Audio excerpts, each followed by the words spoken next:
Fatty liver आजकल छोटे बच्चों में भी दिखाई दे रहा है। और जब उनका अल्ट्रासाउंड होता है तो उनके अंदर भी फैटी लीवर निकलता है। तो आज ये जो समस्याएं हैं, बड़ों में तो थी ही, बुजुर्गों में थी ही, अब बच्चों में भी दिखाई दे रही हैं। तो आज हम लोग विस्तार से फैटी लीवर के बारे में बात करना चाहेंगे। मैं डॉक्टर मेहर अब्बास, हृदय रोग विशेषज्ञ एवं health and life style coach. नमस्कार, आदाब, गुड मॉर्निंग, सरसरी अकाल।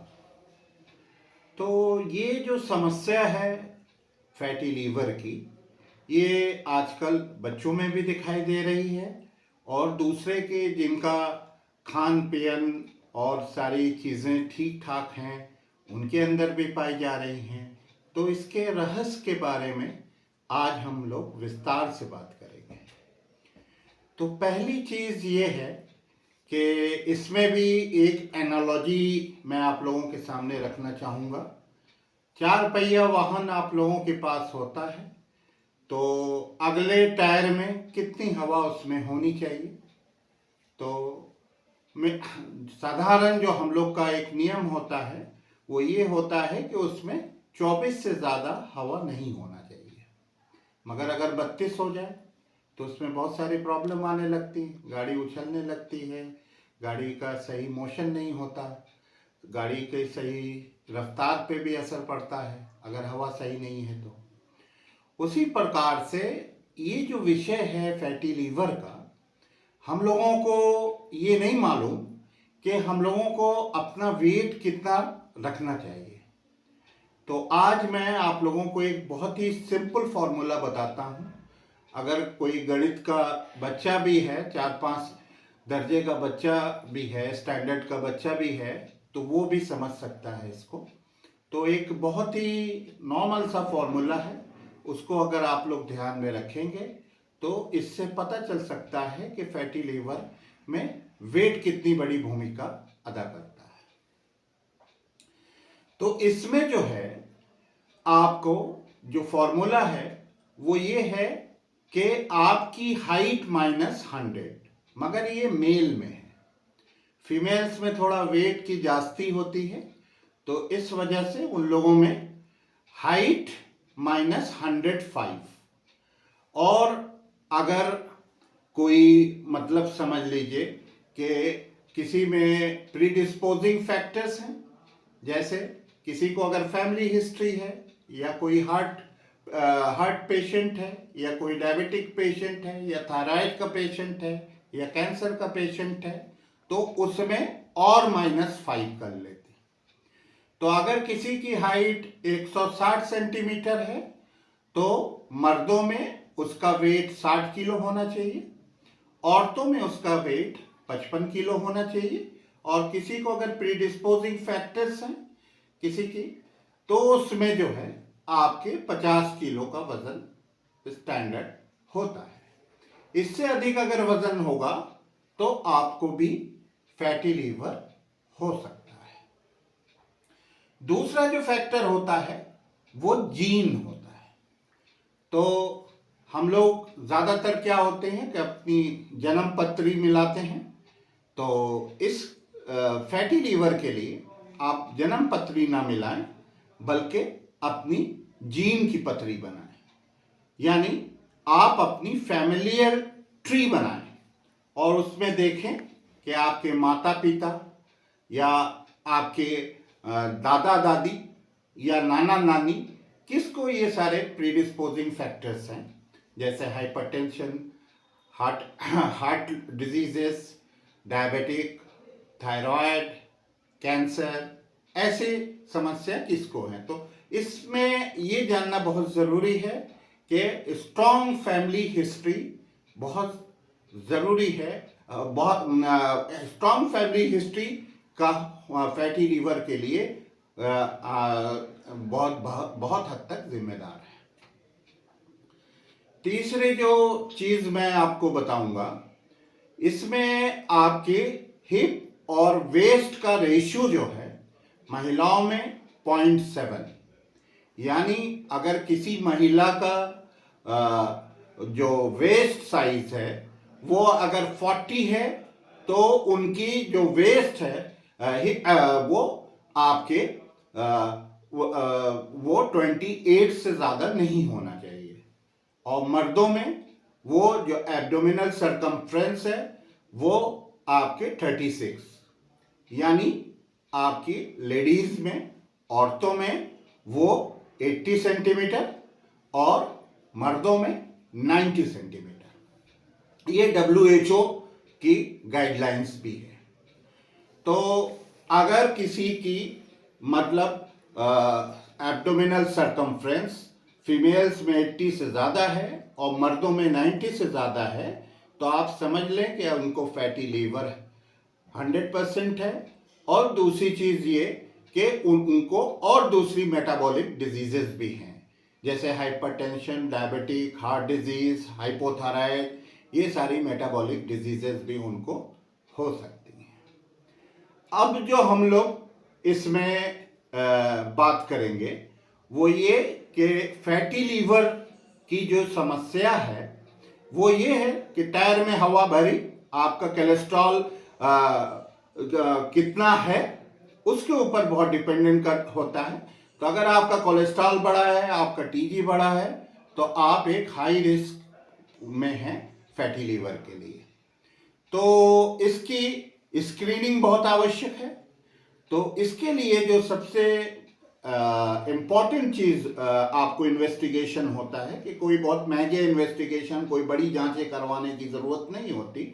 इसको सिंपली आप अल्ट्रासाउंड और एक SGPT टेस्ट होता है जिसमें आपको 20-30 रुपए की जांच होती है। उससे ये पता लग जाता है कि आपको फैटी लीवर है कि नहीं है। अगर आपकी लीवर की ये जांच होती है और इसकी जो नॉर्मल वैल्यू है वो 40 है, मगर अगर आपको फैटी लीवर है तो आप इसकी जो वैल्यू है आप इसको 10 से 15 के अंदर इसको आपको रखना चाहिए। इससे मतलब बिलो आपके 40 होना चाहिए, मगर अगर 10 से 15 के बीच में आप रखते हैं तो आप इससे फैटी लीवर से काफ़ी हद तक बच सकते हैं।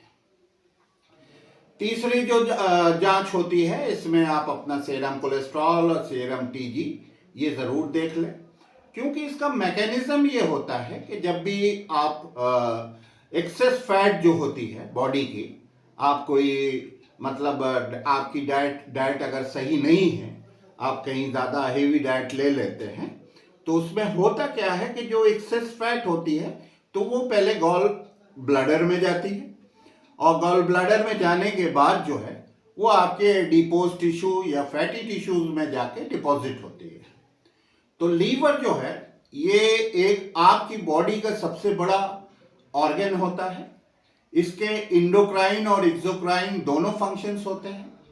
और दूसरे जो है इसको आम भाषा में हम आपका चार्टर्ड अकाउंटेंट भी कहते हैं। तो जब आपके लीवर में फैट ज़्यादा हो जाती है तो वो आपके गॉल ब्लैडर में भी जाती है, तो उसमें आपको गॉल स्टोन बनने लगते हैं। तो जब gall stone is also a liver disease, तो गॉल स्टोन जब आपके बन गए तो उसके बाद क्या होता है कि वो आपके दूसरा जो है वो ब्लड में आपकी सर्कुलेटिंग फैट के रूप में वो रहती है, या तो फिर एडिपोज टिश्यू में जाके वो जमा हो जाती है। तो इससे बचने के लिए हम लोग क्या कर सकते हैं? इससे बचने के लिए जो आपसे मैंने बताया कि अपने टायर की हवा जो है कम रखनी है, अपने वेट को मेंटेन करना है, अपनी डाइट को सही करना है। और मेन चीज़ इसमें क्या है कि आपको डाइट जो है वो डाइट का बहुत इंपॉर्टेंट रोल होता है।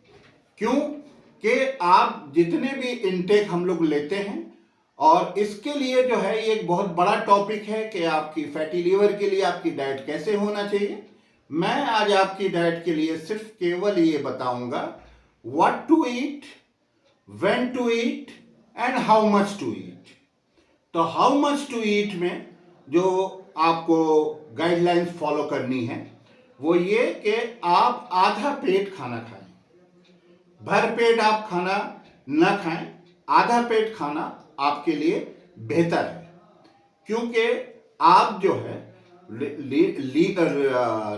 लीवर जो है ये भी, और उसको व्हेन टू ईट का मतलब ये होता है कि आप कब खाना खाएं।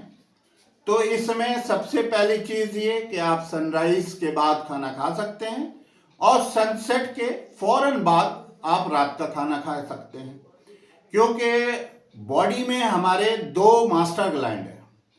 एक तो आपका मास्टर ग्लैंड जो है वो आपका लीवर है और दूसरा आपका पिट्यूटरी ग्लैंड है जो कि आपकी बॉडी में हार्मोनल सिंथेसिस करता है।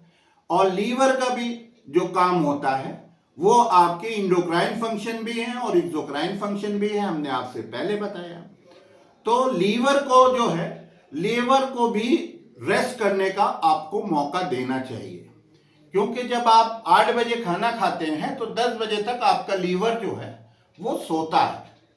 ये सोने के लिए लीवर ऑल्सो स्लीप्स। इसके लिए जो चीज जरूरी है वो यही कि आप आधा पेट खाना खाएं और रात का भोजन आप हल्का लें।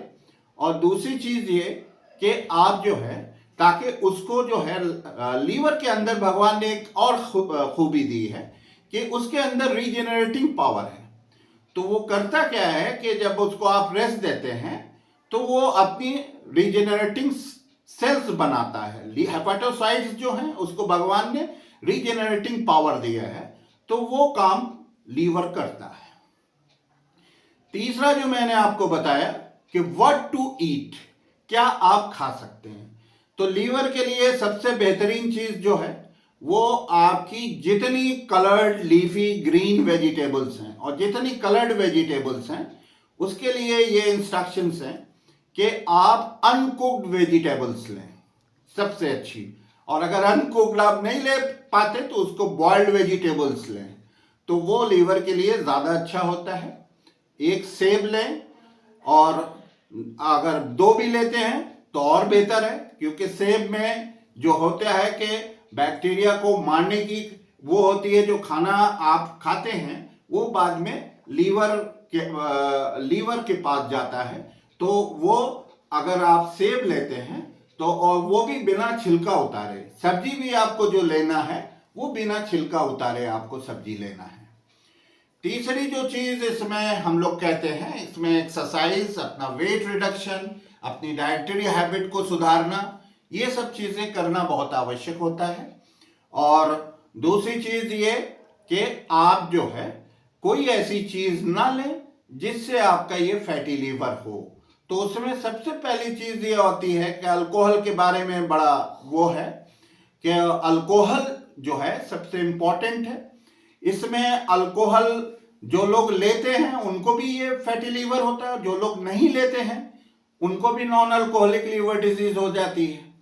तो अल्कोहल के लिए बहुत से लोग हमसे सवाल करते हैं कि डॉक्टर साहब मैं फैटी लीवर है तो मैं ले सकता हूं कि नहीं ले सकता हूं। तो मैं उनसे बताता हूं कि आपका 2.5% यानी 25% आपका रिस्क बढ़ जाता है अगर जो आदमी अल्कोहल लेता है और उसको फैटी लीवर है।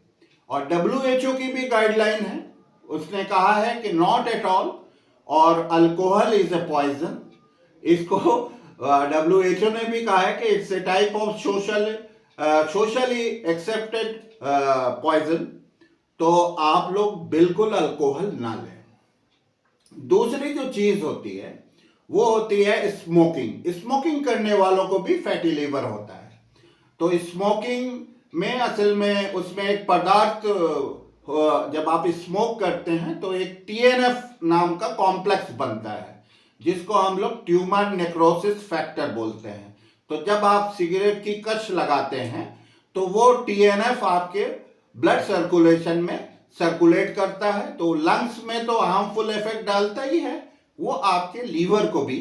तो इसलिए मैं आप लोगों से कहूंगा कि आप लोग भी ये ना लें। दूसरी चीज ये है कि अगर आप फैटी लीवर से बचेंगे और अपने लीवर को का सुधार करेंगे तो जितनी नॉन कम्युनिकेबल डिजीज हैं, जैसे हाइपरटेंशन है, हार्ट डिजीजेज हैं, डायबिटीज है, थायराइड है, ये सारी चीजें जो हैं ये आपकी कंट्रोल हो जाएंगी खुद ब खुद। और चौथी बातें जो लोगों के दिमाग में ये चलती रहती है कि फैटी लीवर है तो ये हमको जो है किसी तरह से हार्म नहीं करेगा। नहीं, fatty liver is a alarming sign. और इसकी जो डायग्नोसिस होती है, इसके सिम्टम्स भी मैं आज आपको बताना चाहूँगा और साइंस भी बताना चाहूँगा जिससे हम लोग इसकी डायग्नोसिस करते हैं। तो सिम्टम्स में क्या होती है कि इजी फैटिगेबिलिटी हो जाएगी आपको। दूसरी चीज़, आपकी एपेटाइट कम हो जाएगी, ठीक है, और आपके लोअर काफ वगैरह में, पैरों में दर्द वगैरह होगा। तो ये सारे लक्षण होते हैं फैटी लीवर के। और इसमें जो साइंस होती है वो बहुत इंपॉर्टेंट होती है, एक नॉर्मल आदमी भी इसको समझ सकता है। आज मैं आपको बताना चाहूँगा। पहली जो साइन इसमें आती है, जो आपकी ये जो नेक है, नेक में एक आपके ब्लैक लाइनिंग की तरह से हो जाती है, जिसको हम लोग नेकलेस साइन भी बोलते हैं, वो हो जाती है। और दूसरे आपके मस्से वगैरह अगर आपकी गर्दन पे हैं, जिसको वार्ट्स बोलते हैं, तो वो एक द साइन है आपकी डायग्नोसिस करने के लिए। इसको हम लोग जो आपकी जो ब्लैक हो जाती है, तो ये खाली फैटी लीवर के लिए नहीं है, ये आपकी जितने भी मेटाबॉलिक डिजीजेज होते हैं उसमें भी होती है, कैंसर पेशेंट में भी होती है। इसको हम लोग एकांथोसिस नाइग्रिकेंस बोलते हैं। और ये अगर किसी में है तो आप समझ लें कि उसको फैटी लीवर है। और दूसरी चीज जो है, ये खाली फैटी लीवर में नहीं होती, ये आपके कैंसर पेशेंट में भी होती है और मेटाबॉलिक डिजीजेज में। यानी आप समझ लें अगर एकांथोसिस नाइग्रिकेंस है तो आपको मेटाबॉलिक सिंड्रोम आपको है। साइंस में और मैं जो आपको बताना चाहूंगा वो ये कि हम लोग जो फिर इसकी लीवर को देखते हैं तो उसमें आपकी पेरिफेरीज रेड हो जाएंगी। और दूसरे जो है लीवर में हम लोग जो देखते हैं उसको पैल्पेशन में, उसमें देखते हैं कि इसमें ऑक्सीजन सप्लाई कैसी है। तो उससे हम लोग स्टेजेस ऑफ फैटी लीवर का भी पता लगाते हैं। तो स्टेजेस ऑफ फैटी लीवर के बारे में आप लोगों से 2 लाइन जरूर बताना चाहूंगा कि जो सबसे पहले जो आपने अल्ट्रासाउंड करा और आपको फैट मिली तो आप फैटी लीवर आपको हो गया। फैटी लीवर होने के बाद क्या होता है कि जब लीवर में आपके फैट सेल्स आ जाते हैं तो लीवर की जो इम्यूनिटी आर्मी होती है वो उन फैटी सेल्स को मारने की कोशिश करती है। तो जब वो मारती है तो वो स्टेज 2 हो जाती है। जो आपको फैटी लीवर हुआ वो स्टेज 1 हो गया। उसके बाद उसमें स्कारिंग हो जाती है जो आपके, उसको हम लोग स्टेज 3 बोलते हैं। और बाद में उसमें सिरोसिस ऑफ लीवर हो जाता है जिसको हम लोग स्टेज 4 कहते हैं। लीवर में जो है 3 तरह की मूल इंसल्ट होती है। पहले तो आपकी वेट से होती है, दूसरी जो आपकी होती है वो वायरस से होती है। इसमें बहुत सारे जैसे आपके hepatitis A, B, C, D, E, ये आपके डिजीजेज हो जाती हैं उसके कारण से। हेपेटाइटिस ए बच्चों में, बहुत सारे छोटे बच्चों में होती है तो वो बच्चों में तो सेफ है, मगर वही अगर 20 साल के बाद होती है तो वो आपके लीवर फेलियर भी कर देती है। और आपकी जो वायरल होती है, वायरल कॉज से होती है, उसमें आप टीका लगा लें तो वो ठीक हो जाती है। और जो आपके ओबेसिटी के कारण से होती है, मोटापे के कारण से होती है, तो अपना वेट सही कर लें, अपनी लाइफ स्टाइल सुधार लें, अपने मोटापे को कंट्रोल कर लें। और दूसरी चीज़, अपने कोलेस्ट्रॉल को कंट्रोल कर लें, अपने ट्राइग्लिसराइड लेवल को कंट्रोल कर लें, अपनी डाइट को सही कर लें, तो ये आपकी फैटी लीवर से आप काफ़ी हद तक बच सकते हैं। नमस्कार।